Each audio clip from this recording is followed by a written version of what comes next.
Hello, dear listeners. We're together in a new episode.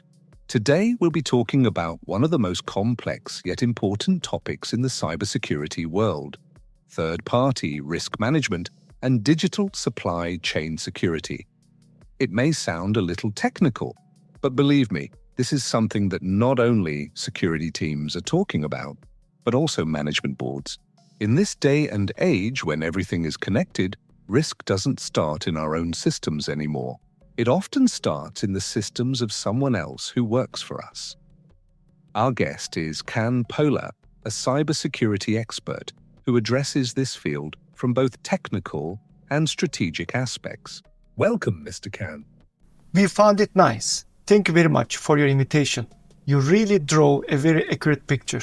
No institution is now limited by its own boundaries.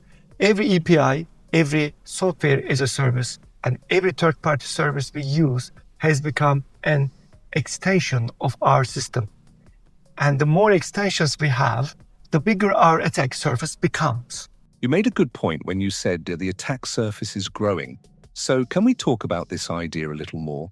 What exactly do we mean when we say third-party risk?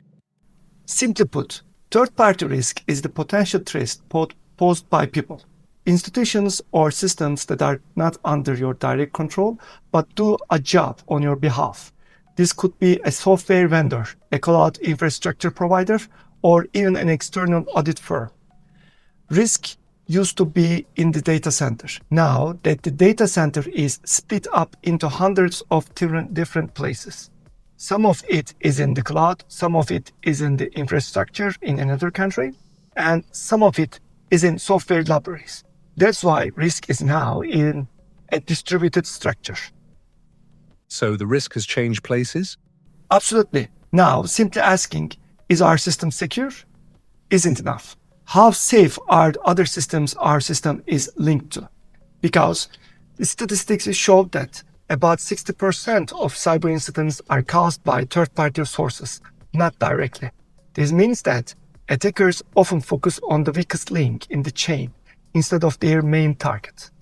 This is very interesting. But why do you think so many organizations are still behind in this area? Almost everyone knows about third-party risk management, but very few organizations have been able to set up a mature program. This is very accurate observation. I think there are a few reasons. First, lack of visibility. An organization often doesn't even know exactly who it is working with, because the supply chain is dynamic. One day, a new software as a service is added. The next day, another API is integrated. All of this adds risk, but often it doesn't even enter the inventory. Second, lack of measurement. Organizations often ask, is the supplier secure or not? They are looking for an answer to the organization but don't know how to measure it. Just filling out a survey isn't enough to measure third-party risk. This is a living ecosystem, so it needs to be measured and monitored constantly. Third, there is uncertainty about responsibility. Is this responsibility of IT, security, procurement, or measurement? All of them, but without clear ownership. The issue is on everyone's agenda, but no one's priority. Yes, that's very true. What do you think should be the first step to change this situation? So where should a CISO or security manager start when they say, we will take third-party risk seriously? I always recommend saying, first know, then assess, then manage. Think of these 3 steps as a framework. The first step is inventory. You can't do anything without knowing who you are working with, which systems you are granting access to, and what data you are sharing. Creating in this list can be difficult, but it is already the foundation of security. The second step is evaluation. Here, we need to go beyond traditional surveys. A dynamic data-driven approach is now necessary. This means we need to look at behavioral indicators as well as simply yes or no answers. For example, a supplier's past violation records, how quickly they respond to security alerts, and their updated policy are all more useful data. The third step is constant monitoring. This is program's lifeblood. Risk is not static. It changes every day.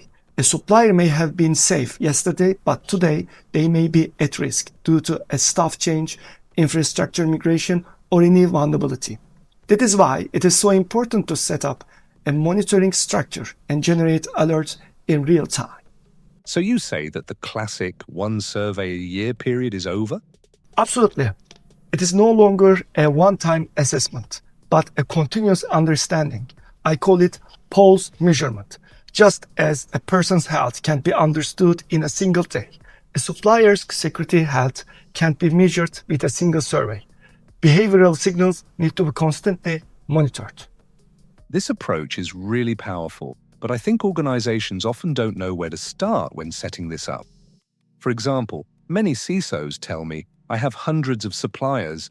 I can't analyze them all at the same depth. How do you approach this? At this point, risk-based segmentation comes into play. It's not right to look at every supplier the same way. I usually suggest 4 groups. First of all, critical. Those with data or system access that directly impact the organization's operations. Second is high. Those with high operational dependency but limited access. The fourth one is medium.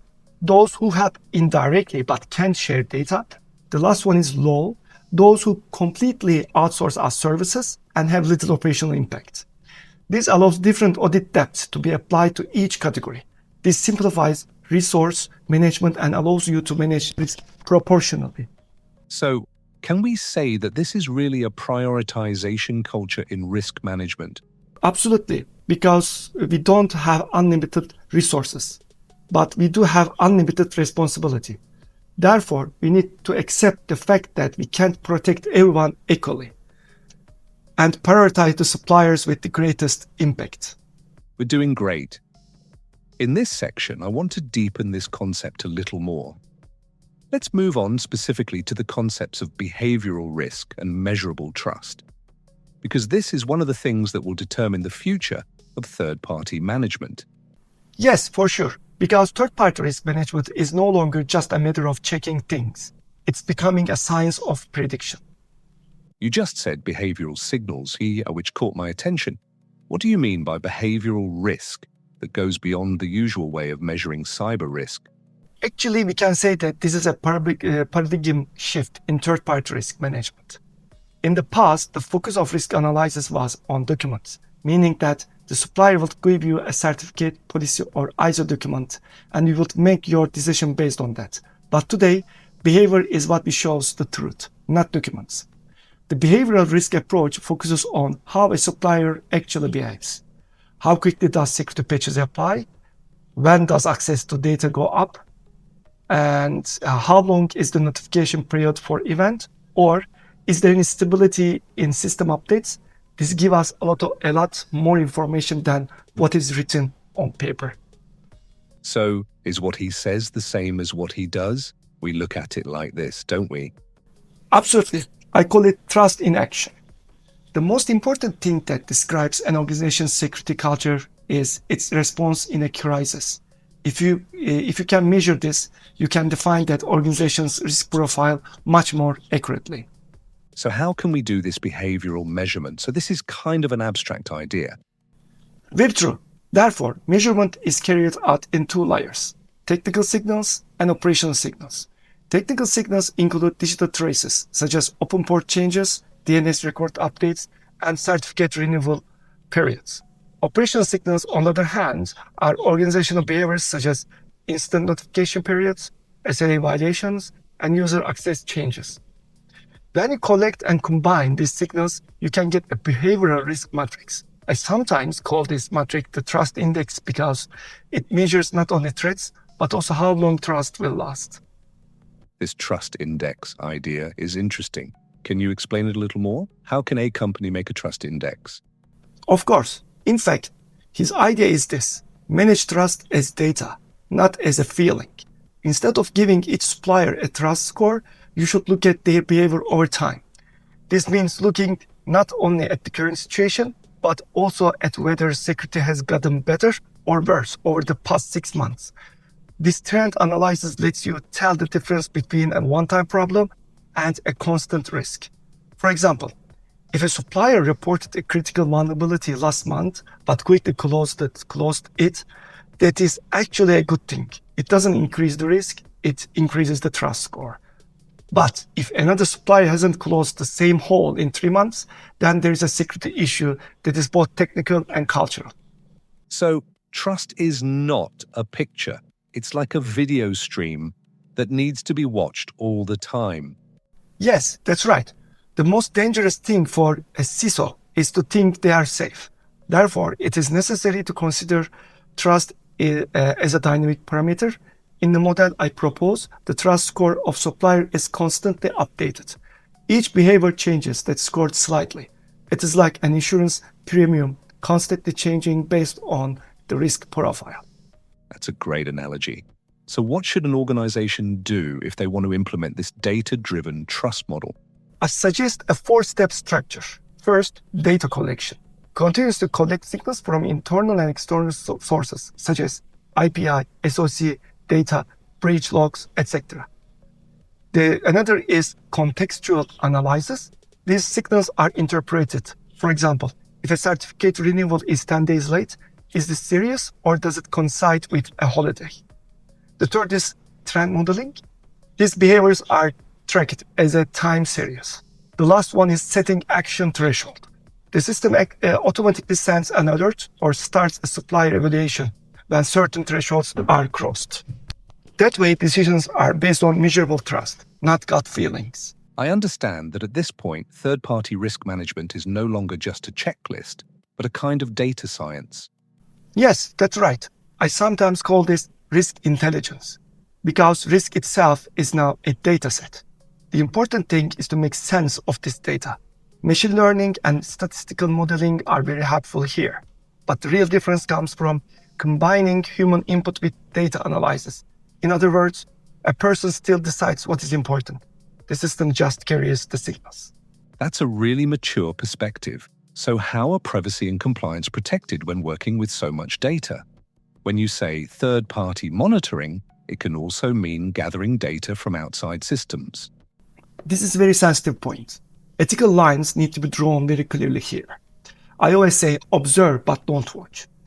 This means that only publicly available data or telemetry channels that the institution allows should be used. No method that goes against privacy laws can be used for a long time. Also, most systems already work with anonymized data, which means you can see the pattern of behavior but not the personal details. I understand very well. This is actually a way that fits with the principle of staying ethical to gain trust. Yes, definitely. Third-party security is not just a technical issue, it is also an ethical and relational issue. If you cannot establish a trusting relationship with your supplier, no matter how you watch it, the data never finds its full meaning. Great. I want to talk about how we can institutionalize this measurable trust model in the next section, especially how to explain it to the board of directors and what metrics to use. Yes, because the governance aspect of this job is just as important as the technical part. When you measure risk, it is actually harder to explain it than the risk itself. In the last section, we talked about the concept of measurable trust in detail. Now, I want to look at how this concept applies to the business side. Many CISOs tell me that we measure risks technically, but it's very hard to explain to the board. What do you think is so hard about it? The concept of risk is abstract. It is not easy to answer the question, how dangerous are we, without a cybersecurity incident. The board of directors usually look at the financial table. While we look at the system topology, we need to translate between two languages. I call this risk translation. Very good definition. How do you become a good risk interpreter? I think you need 3 skills.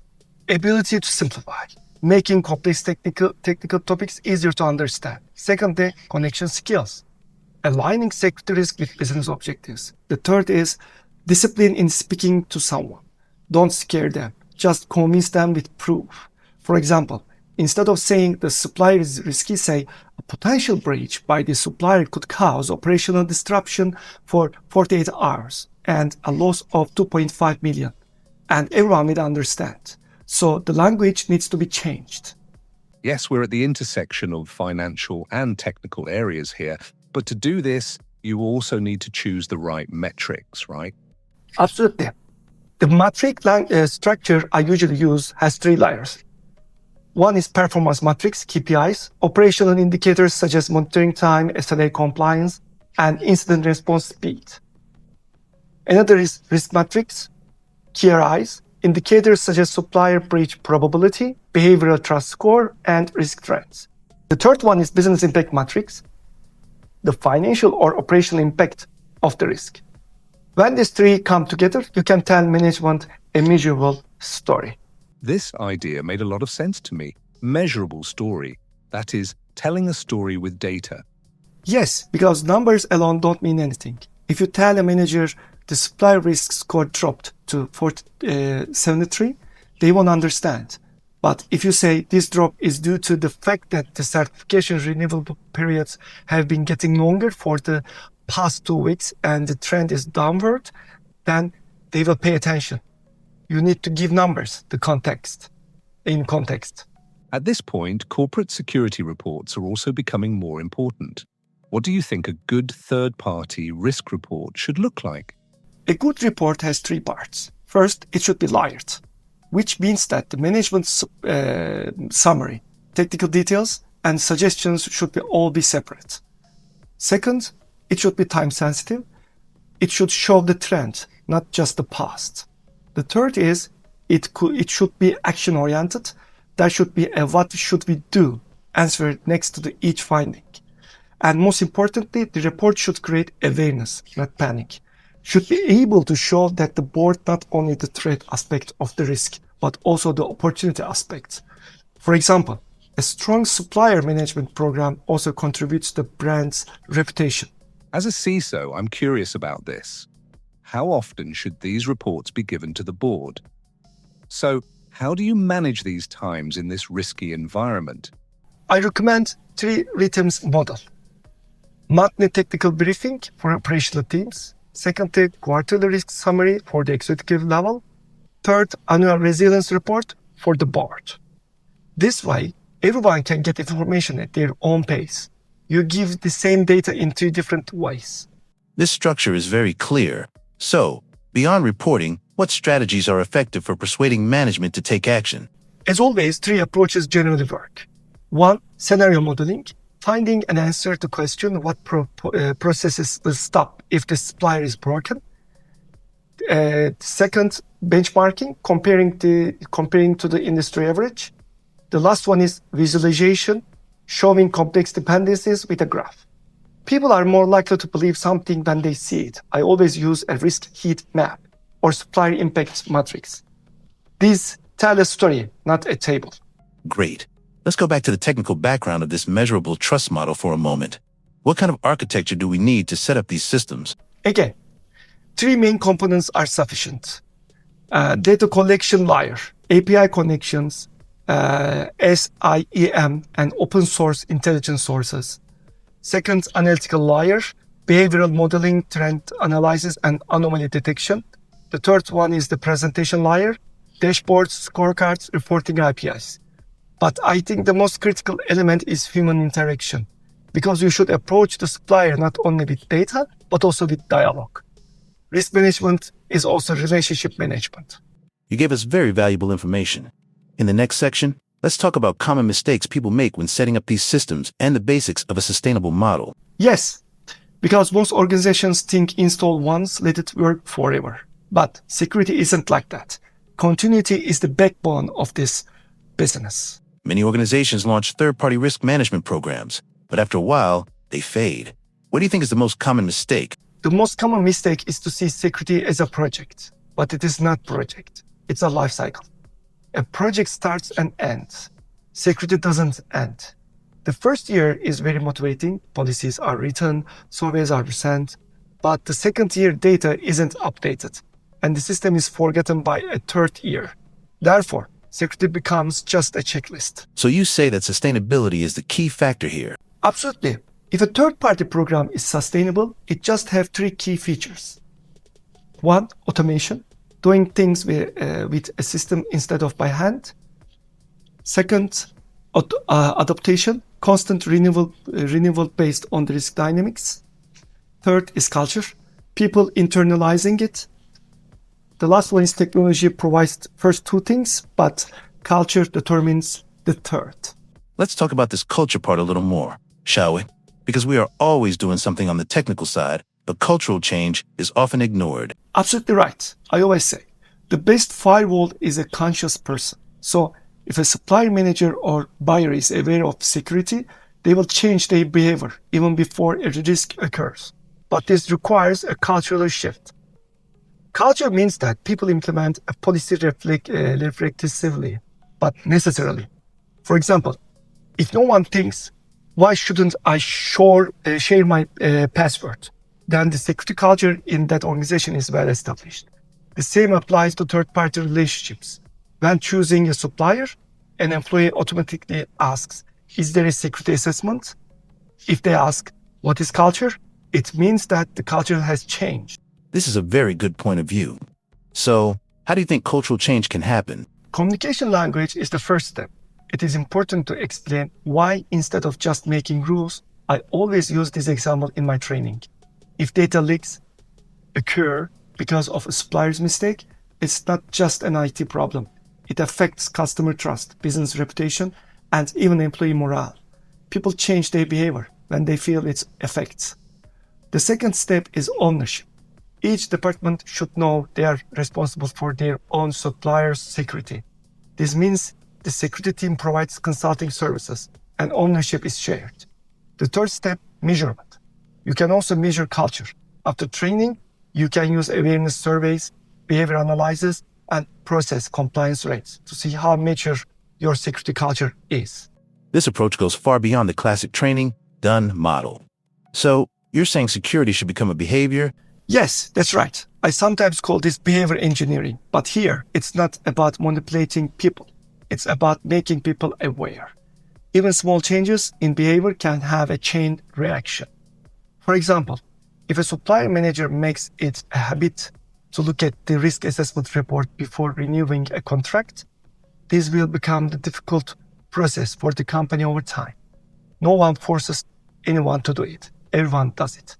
There's a concept you mentioned. How do you define resilience in the context of third-party security? Resilience is just a withstanding an attack, but also the ability to quickly recover from it. In other words, it's not about avoiding mistakes, but about learning from them and becoming stronger. In third-party risk management, this has two meanings. Not being affected when a supplier has a problem. After the event, make the process stronger. That's why dependency diversity is important. If you are completely dependent on a single supplier, you are not resilient.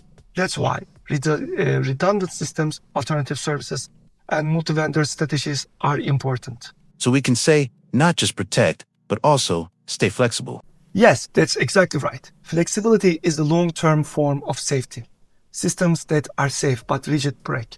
Systems that are safe and flexible bend but don't break. You put it very well.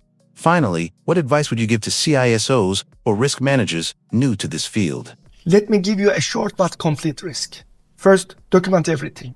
There is no process that lasts forever if it is not written down. Second, learn how to turn risk reports to a financial language. Third one is see your supplier as a partner, not an enemy. The last one of the last one is invest in relationships, not technology. And most importantly, make security invisible. Integrate processes so that the people can implement security without realizing they are doing it. This last sentence was very strong. Make safety invisible. I think this is the heart of sustainability. Absolutely. Security works when it is an enabler, not an obstacle. In the next section, we'll talk about the final part, which is the vision for the future of supply chain security and where AI-assisted risk management is going. Yes, because risk is no longer just managed, it can now be predicted. The future will be the predictive security age. We've reached the end of our series. We've talked about the building blocks of third-party risk management so far: visibility, measurement, behavioral trust, sustainability. Now let's look ahead a little. What do you think this field will look like in 5 years? I think there will be a big change. Today, third-party risk management is still reactive. which means it reacts after an event happens. But in the future, this structure will become predictive, proactive, and autonomous. I call this predictive trust intelligence. In other words, trust is no longer a metric, but a prediction system. Predictive trust intelligence sounds like something from a science fiction book. Can we explain it a little more? Of course, actually, the goal is very simple: to identify the risk before it occurs. Three forces combine to achieve this. First of all, artificial intelligence finds behavioral anomalies. Second, data integration. All risk signals from inside and outside the organization come together in one place. The third is autonomous decision systems. They can stop risks that reach a critical threshold without human intervention. For instance, when a supplier's DNS records suddenly change, the system can flag it as unusual behavior and temporarily block accesses. This is not detection, but preventive automation. So, you say we are no longer at the realizing the event stage, but at the predicting the event stage. Absolutely. Think of it like early diagnosis in healthcare. If you can catch the early signal, you won't experience a crisis at all. Risk management is heading in the same direction. Predict before you react. At this point, AI is a very powerful tool, but it also poses a risk, doesn't it? The decision-making of these systems can ultimately affect certain ethical boundaries. Absolutely. I call this AI paradox. Artificial intelligence gives us speed, but it also changes the definition of trust. Therefore, in the future, you will not only have security systems using artificial intelligence, but also artificial intelligence that manages security. The auditing of intelligence will also be on the agenda. In other words, we will manage the security of even security systems. This sounds a little like metasecurity to me. Yes, you're absolutely right. Meta security will be one of the most important topics of the future. A system's ability to self-verify, meaning it constantly analyzes its own behavior and checks for compliance. I sometimes call this security self-awareness. What a great idea. So, how will this change affect people? Because we just talked about culture, where will people stand in this chain when AI systems become more common? Very good question. In my vision, humans won't be completely eliminated. On the contrary, they will take on a more meaningful role. As automation takes over routine tasks, humans will focus on context, ethics, and decision quality. So the security ladder of the future will be not only a technical, but also an ethical strategist. They will manage the meaning of risk, not its mathematics. So you mean human-machine synergy, right? Absolutely. Organizations of the future will move to an augmented trust model. That is augmented trust. Machines will identify risk. Humans will assess it. The combination of these two will be the new form of digital resilience. This vision of the future is truly impressive, but I also wonder, how will small and medium-sized organizations adapt to this transformation? After all, not every organization has an AI infrastructure. You're absolutely right. AI is not a system that every business should have today, but it is a trend that everyone should be ready for. I suggest 3 small steps for some small businesses. First of all, set up a data structure. Know where the data is in your own systems. Second, develop the habit of observing. Notice the small signs. Even a mistake in an account or a delayed API call can mean something. 3, build connections. Sharing information will be the best way to protect yourself in the future. That's why, at the end, AI is not a goal, it's a journey. What matters is that you take this journey in a clear, conscious, and ethical way. You did a great job of summarizing. Finally, what would you say to the CISO security leaders and maybe even professionals who are just starting out in this field? Think of security not as a wall, but as a nervous system. The wall stops external threats, but the nervous system senses, learns, and reacts. Enterprise security should be like that too, a living, learning, adapting system. Remember this, technology changes, people make the same mistakes over and over, but organizations that learn always survive. Thank you very much for these deep and visionary posts, Can Polat. I think this podcast series made it very clear that we should see third-party risk management as a strategic opportunity rather than a necessity. Thank you for having me. And if a listener says we are not just managing risk, we are building trust. After listening to this episode, we have achieved our goal. See you, security is not just protection, it is also a sustainable consciousness.